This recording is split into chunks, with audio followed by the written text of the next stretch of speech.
बालों में खुश्की को महंगे शैम्पू नहीं आसान टोटकों से दूर करें। बालों में खुश्की एक आम मसला है जो आपकी ज़ाहिरी शख्सियत पर खासा बुरा असर डालता है और सर में खारिश का सबब भी बनती है। बालों से खुश्की दूर करने के लिए अक्सरियत महंगे एंटी डैंड्रफ शैम्पू खरीदती है, लेकिन बहुत कम लोग ही इससे फायदा पाते हैं। खुश्की क्या है? खुश्की एक फंगस की वजह से होती है जिसे मलासीजिया कहा जाता है।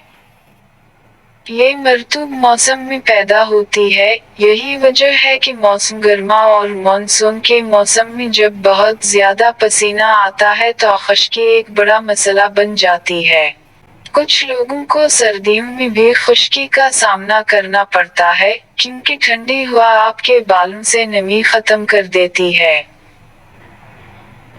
खुश्की से परेशान लोग इन टोटकों की मदद से इस मसले से छुटकारा हासिल कर सकते हैं। Tea tree oil. Tea tree oil में मौजूद ताकतवर एंटी माइक्रोबियल और एंटी इन्फ्लेमेटरी खुसूसियात उसे खुश्की के खात्मे के लिए मौसर बनाती हैं। इसके लिए अपने किसी शैम्पू में टी ट्री ऑयल के कतरों को मक्स करें और उसे तकरीबन 5 मिनट के लिए सर पर लगाकर ठंडे पानी से धो लें। बेहतरीन नताइज के लिए हफ्ते में 2 बार ये तरीका दोहराएं। मेथी के बीज।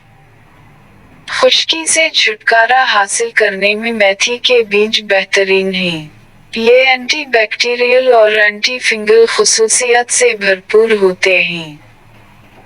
इसके लिए आधा कप मेथी के बीज को पानी में रात भर भिगो दें। अगली सुबह उसे पीस लें और अपने बालों पर लगाएं। 30 मिनट के बाद उसे धो लें। ये टोटका हफ्ते में 1 बार जरूर अपनाएं। Baking soda. बेकिंग सोडा को एक्सफोलिएटर के तौर पर इस्तेमाल किया जाता है। इसके लिए अपने बालों को हल्का गीला करें और बेकिंग सोडा को अपने बालों और स्कैल्प पर लगाएं। इसे 1 मिनट के लिए छोड़ दें और फिर अपने बालों को पानी से अच्छी तरह धो लें। लीमू का रस।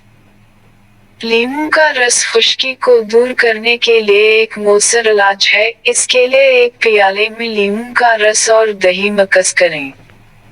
इस मक्सचर को अपने बालों पर लगाएं और मसाज करें। उसे तकरीबन 10 मिनट के लिए छोड़ दें और फिर शैम्पू से धो लें। सेब का सरका। सेब का सरका एंटी फंगल और एंटी बैक्टीरियल खुसूसियत से भरपूर है जो आपकी स्कैल्प की सेहत को बरकरार रखता है।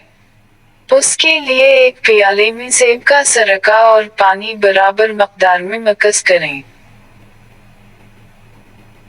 अपने बालों को मामूल के मुताबिक धोएं और फिर इस मक्सचर को अपने बालों पर स्प्रे करें और तकरीबन 15 मिनट के लिए छोड़ दें और फिर आखिर में उसे पानी से धो लें।